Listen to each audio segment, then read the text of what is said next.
Okay, பாத்தீங்கன்னா நம்ம இப்போ ஸ்டவ் ஃபர்ஸ்ட் பற்ற வச்சிடலாம்.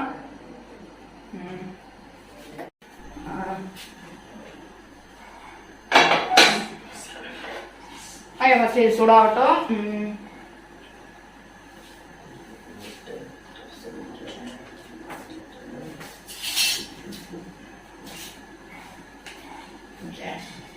எண்ணெயை ஊற்றலாம். ஓகே, பார்த்தீங்கன்னா பிரியாணி இலைகள்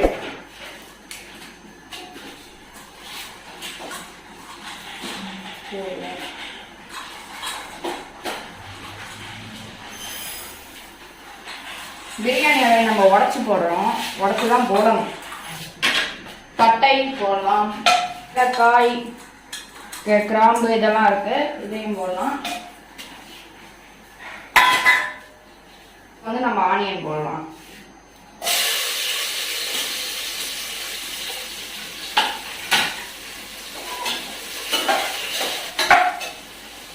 பார்த்தீங்கன்னா வெங்காயம் வந்து நல்லா ப்ரௌனிஷ் ஆகணும், நல்லா வாங்கணும். அப்போதான் டேஸ்ட் அருமையாக இருக்கும். அது முடிச்சுட்டு நம்ம தக்காளி போடலாம். வெங்காயம் வந்து நல்லாவே வணங்கிடுச்சு. ஸோ இப்போ நம்ம தக்காளியெல்லாம் போடலாம். இப்போ பார்த்தீங்கன்னா தக்காளி வந்து பாதி வணங்கிடுச்சு. ஸோ அதனால நம்ம பச்சை மிளகாய்க்கு போடலாம், பேஸ்ட் போடலாம்.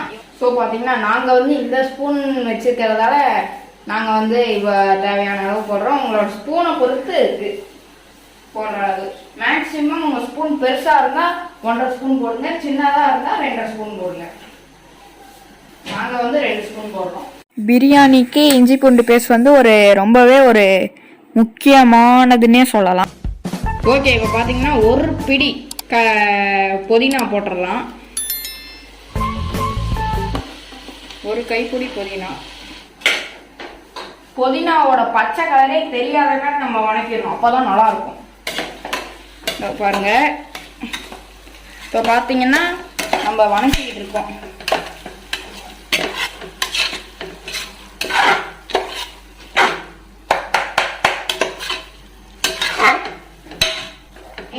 நம்ம வந்து இது போடுறோம். இதுக்கு மேல இந்த தோசை கரண்டிக்கு வேலை இல்லை, நம்ம வணக்கி முடிச்சாச்சு. கறி போட்டா இந்த மாதிரி கண்ணு கரண்டி எடுத்துக்கோங்க. வணங்கினதுக்கு அப்புறம் கறி போடலாம். அந்த தண்ணியெல்லாம் நல்லாவே வடிகட்டிடுங்க. ஸோ அதுக்கு தான் நம்ம இந்த மாதிரி யூஸ் பண்றது. ஓகே, பார்த்தீங்கன்னா இந்த கறியோட கலரே தெரியாத மாதிரி நம்ம நல்லா கிண்டி விடணும். அளவு, அப்புறம் மிளகாத்தூள் தேவையான அளவு, அப்புறம் மல்லித்தூள் 2 ஸ்பூன், அப்புறம் கரம் மசாலா தேவையான அளவு. எல்லாத்தையும் ஒட்டுக்கா கூட போடலாம். போட்டுட்டு நம்ம வணக்கி விட்டுட்டு தயிர் ஆட் பண்ணணும். தயிர் ஆட் பண்ணிட்டு நம்ம தண்ணி ஊற்றணும். தண்ணி ஊற்றிட்டு நம்ம எலுமிச்சம்பழம் போடலாம், அதாவது சாறு ஆட் பண்ணலாம். ஓகே, இப்போ நம்ம தயிர் ஆட் பண்ணிடலாம்.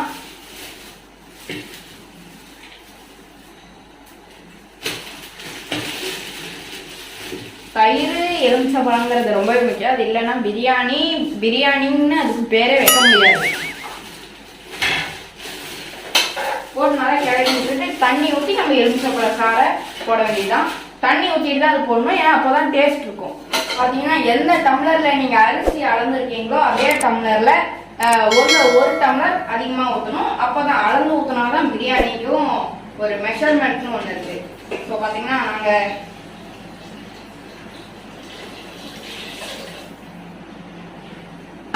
ஓகே, இப்போ பார்த்தீங்கன்னா இதில் வந்து அந்த மசாலாஸ் எல்லாம் நல்லா அந்த கறியில் ஒட்டணும். ஸோ அதனால நம்ம ஒரு 10 நிமிஷம் மூடி வைக்க போகிறோம். அதுக்கு முன்னாடி வந்து நம்ம இந்த எலுமிச்சை சாறு ஆட் பண்ணிடலாம். கொட்டை ஆட் பண்ணிடாதீங்க, கசப்பும் அனுபவத்தில் சொல்கிறேன். ஓகே, இப்போ வந்து நம்ம ஒரு கிளறி விட்டுட்டு நம்ம ஒரு 10 நிமிஷம் மூடி வைப்போம். திரும்பி 10 நிமிஷம் கழிச்சு எடுத்துருவோம். அப்போதான் அந்த மசாலாலாம் நல்லா ஒட்டும்.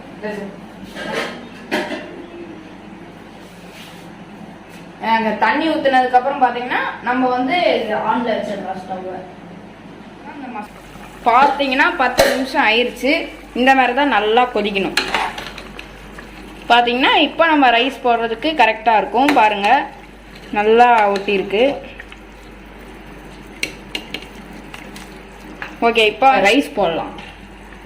இப்போ வந்து நம்ம இப்போ போடுறோம் பாஸ்மதி ரைஸ். பாருங்க சூப்பராக வருது. பார்த்தீங்கன்னா மக்களே, இப்போ பார்த்தீங்கன்னா நம்ம வந்து ரைஸ் போட்டு கிண்டிட்டு இருக்கோம். கிண்டிட்டு நம்ம மூடி வச்சுட்டு கொஞ்ச நேரம் கழிச்சு தம் வச்சு மூடி வச்சிடலாம். அவ்வளோதான் மேட்டர். ஓகே, இப்போ பார்த்தீங்கன்னா 10 நிமிஷம் ஆயிடுச்சு. நம்ம திறந்து பார்ப்போம். ஆஹா செமையா வந்துருக்குங்க. இருங்க, ட்ரைபாட்ல இருந்து கழட்டிடுறேன். ஃபர்ஸ்ட்டு கழட்டி காமிக்கிறேன். பாருங்க செமையா வந்திருக்கு பிரியாணி.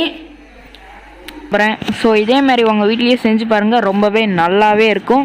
ஸோ இந்த வீடியோ உங்களுக்கு ரொம்பவே பிடிச்சிருக்குன்னு நினைக்கிறேன். ஸோ இந்த வீடியோ பிடிச்சிருந்தா லைக் பண்ணுங்கள், மறக்காமல் நம்ம சேனலை சப்ஸ்கிரைப் பண்ணி பெல் ஐக்கானை கிளிக் பண்ணி ஆளுங்கிறத கிளிக் பண்ணிக்கோங்க.